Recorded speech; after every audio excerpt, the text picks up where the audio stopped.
ini bukan Manchester United kalau tidak bikin kejutan. Sumpah ya, bener-bener nguras energi pertandingan. Nguras energi. Baru match pertama kita dikasih Shock therapy. Betul, cara main yang bener-bener apa ya?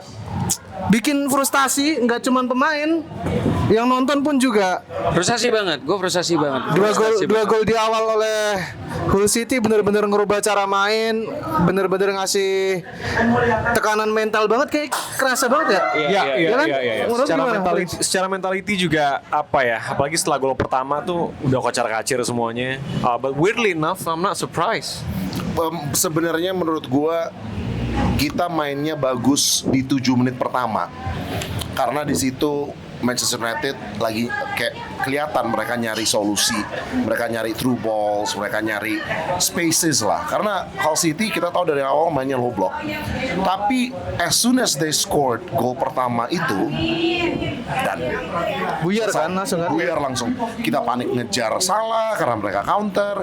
Tapi kalau misalnya kita nggak force full attack, nggak bakal dapat gol juga. Dan akhirnya pun sampai 90 menit nggak dapat gol karena memang to be fair Hull City mainnya bagus. Tapi selain PR kita nggak bisa bongkar low block, dua gol Hull City dari set piece semua. Kamu menurut gimana? Iya, kalau menurut aku sih kebobolannya sebetulnya nggak ada yang spesial dari Hull City kecuali kedisiplinan backnya dengan low blocknya itu.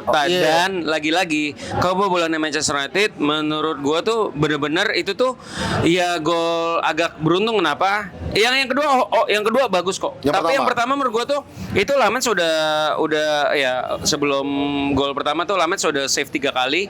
Dan yang ya sueknya di gol pertama abis dia tepis kena tiang, dan tiang itu bolanya ke pemain Hull City, yang dimana kita lihat Maguire sama Mazraoui cuman bengong doang. Emang ya kejadian secepat itu gitu. Dan kalau gol kedua ya United kebobolan dari Hull City itu kesalahan nggak ada yang marking. Jadi yang biasanya Maguire itu benar-benar ngelit, entah kenapa tadi dia nggak ngelit untuk marking ini dan Lamens saya juga nggak itu. Ya itu sih. Selebihnya menurut gua biasa aja karena babak 1 babak 2 possessionnya United sama Hull benar-benar sama-sama 71 72%. Gue mau tambahin dikit. Lo tadi ngebahas tentang leaders. Iya. Leadersnya Manchester United di match ini hilang semua. Bruno nggak nongol, Maguire nggak nongol. Iya. Leadersnya nggak keluar. Semua senior players, leaders dari musim lalu dan musim-musim sebelumnya, menurut gue ya absen aja pertandingan ini. Dan kelihatan gitu, buntu melulu dari tadi. Nah, itu Bruno loh. Tapi di belakang Bruno tuh kayaknya ada masalah. Tadi kalau kita live reaction banyak yang mempermasalahkan permainan antara Tielemans dan Bruno yang masih bingung tuh. Cari apa namanya? Sebagai apa gua di tim ini atau di skema ini. Lu ngeliat gimana, Prince? Iya, terlihat sih karena sebenarnya dari kayak rebutan posisi nggak sih? Betul, agak tumpang tindih juga. Cuman all in all sih menurut gua Michael Carrick terlihatnya emang tidak mengantisipasi mungkin bukan low blocknya ya, cuman mungkin jumlah dari defender yang ada.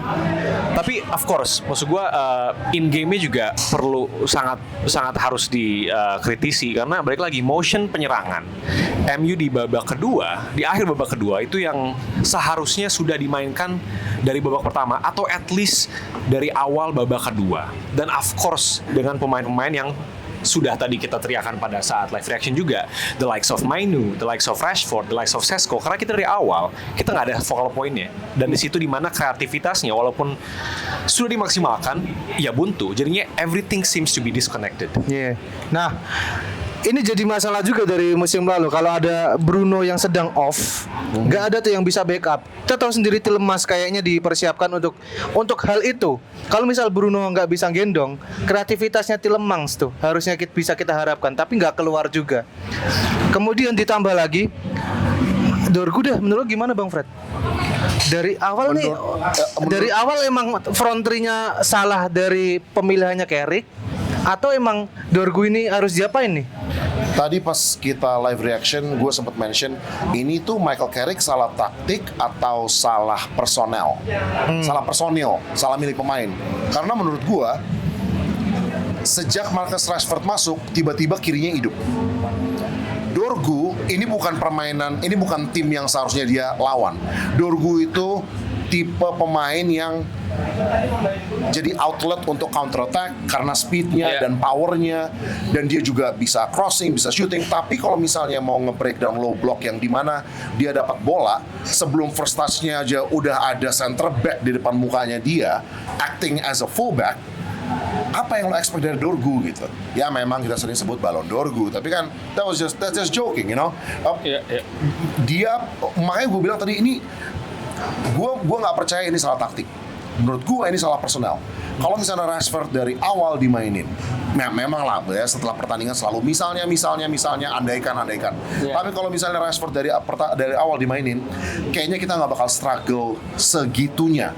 Karena di first half sebelum gol kedua dicetak oleh Hull City, kita ada tuh permainan di situ. Ada one touch passing di tempat-tempat yang sempit gitu.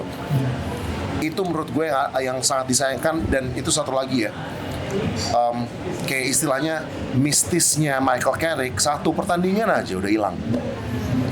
Musim lalu dia menang, kalah kecele, abis itu menang lagi, bertahan draw gara-gara satu match opening day. Gue yakin banget banyak yang langsung ngomong, akhirnya ketahuan Carrick out.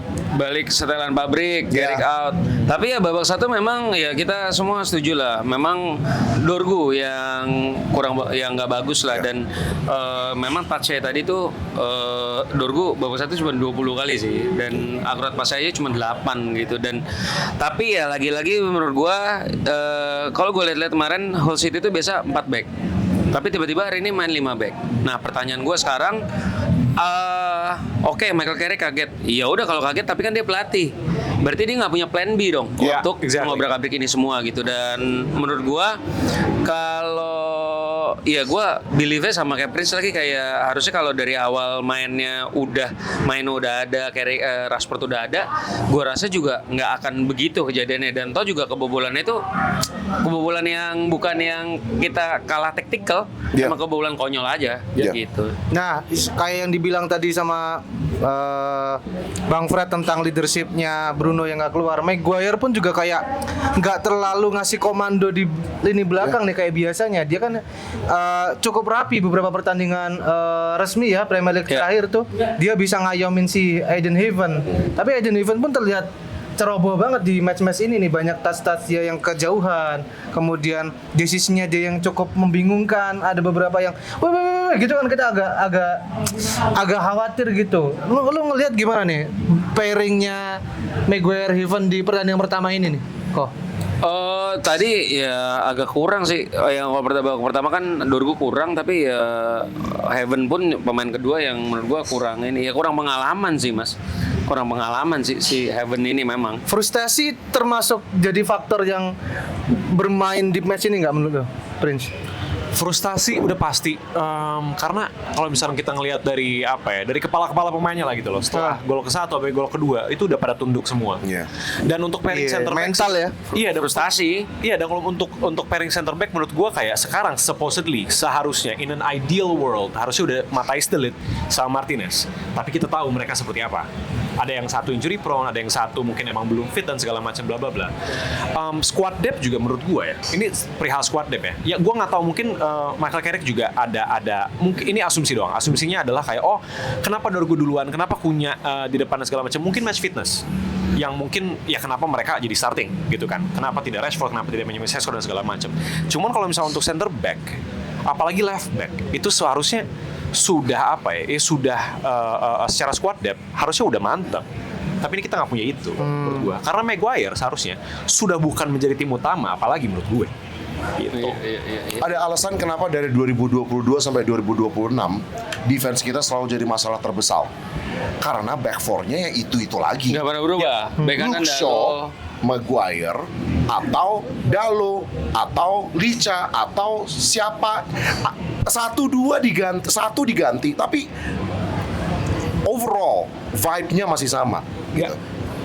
Nah, impact yang benar-benar kita rasakan kan kayak musim lalu kita ngubah front three kita nih. Kemudian kita jadi tim yang cukup produktif. Langsung berubah. Iya. ini kan musim ini kayaknya rebuild-nya adalah untuk midfield. Yes. Kita datengin 3 pemain nih. Tapi memang impact-nya belum kerasa kayak waktu kita rebuild yang depan. Yang depan ya. Iya. Dan tadi aku cukup terbangun juga dengan pernyataan Bang Fred kalau iya bener juga. Back four kita tuh masih sama kayak era Dari Ten 4 Hag ya. musim lalu, iya. Iya. Iya. Nah, dengan yang sekarang seoptimis apa lu dengan back four kita? Enggak, tapi kalau menurut gua untuk pertandingan kali ini bukan soal backnya sih, emang apa ya, pertahanan Hull ini Hull main bagus, benar-benar oke. bagus, disiplinnya. Defensifnya bagus banget. Tapi kan ya kalau masa dua- kita menyerah dengan kita lawan kita bagus nih, kita nggak bisa Iya. apa-apa, masa begitu? Nih, tapi ini babak kedua kelihatan banget deh. Passing pemain Manchester United itu nggak ada Oh, iya. yang benar-benar clean ke dalam kotak penalti. Nah itu ragu-ragu setiap- semua. dan Aku Vibe nggak dia ngerti. masih kayak pre-season tau. Iya, dan setiap pegang bola Ya. udah keburu ketutup. Wah gila, bener-bener iya kalah di situ gitu loh. Jadi Tapi menurut gua defense lah, kok defense is a big problem. Kalau kita nggak kebobolan 2 gol tadi, kita masih bisa main. Ini kita kejar-kejaran jatuhnya. Gara-gara 2 gol yang konyol menurut gua gitu. Iya. At least gol pertama menurut gua konyol banget. Konyol. At least kita cuma 1 lah ketinggalannya. Jadi secara mentality juga nggak bakal sekocak-kacir itu. Iya, orang Mazraoui sama Maguire tadi main naga-nagaan, ular-nagaan tadi. Ya kan baris-baris cuma ngeliatin gitu kayak gimana coba. Tapi udah lah. Megan Mazraoui kan? Iya, tapi ya one thing for sure ya udahlah, untuk apa ya, menyenangkan menghibur diri sendiri, masih pertandingan pertama, masih ada 37 pertandingan. iya ya, gue masih Jadi percaya ya kayak- ini nggak belum bisa belum. jadi patokan Nggak apapun. bisa jadi patokan, Ya, apapun. tapi dengan mentality seperti ini, kalau kita bertahan selama 10 bulan ke depan, hancur. Dan salah satu hal yang baik yang kita bisa dapetin dari result ini adalah Omar Berada dan Jason Wilcox. Mereka harus mulai mikir. Agree. Iya. Ini apa yang kita kehilangan? Iya, Apakah iya. benar perlu itu kita beli fullback? Ya, harus lah. bukan panic buying ya, karena harus. lo pasti udah ada shortlist. Harus Pasti. priority, fullback itu harus priority. Iya. Dan mungkin yang lain Shaw karena 32 tahun bro, dan Emang iya? dan mungkin yang Jadi gitu, lain. 30 sekian Shaw kan. Banyak orang bilang kita perlunya fullback. Maybe kita perlu striker backup juga. Exactly. Iya. Karena iya, first iya, half iya. kita nggak ada vocal point. Itu maksud gue kayak at least ini bakal ngebuat Ineos buat gerak. Ya. Itu sih yang gue pengenin. Yeah. Agree. 31 ya, Shaw 31 tahun. Show. Iya. Dan nggak bisa digoyang posisinya, kan ada yang salah. Ya. Ya. Kayak ada kontraknya gitu. Iya, Gua nggak boleh makanya. main jadi sub. Harus main starting lineup. Ya udahlah, ini sekilas apa yang kita lihat di pertandingan lawan Hull ini, kekalahan pertama di musim 2026-2027. Next United akan lawan Ipswich tanggal promosi berapa? juga ya. 30 30. tanggal 30 hari Minggu jam 10:30 malam. Dan kita main home. Home. Semoga vibes-nya beda. Semoga ada yang sudah bisa diperbaiki oleh Michael Carrick dan nggak ke bawah sampai ruang ganti, Iya. nggak berlarut-larut, jadi bisa bounce back lagi dan 3 poin pertama di musim yang baru bisa jadi model yang bagus buat mengarungi musim. Terima kasih udah nonton. Kami berempat pamit, sampai jumpa. See you guys.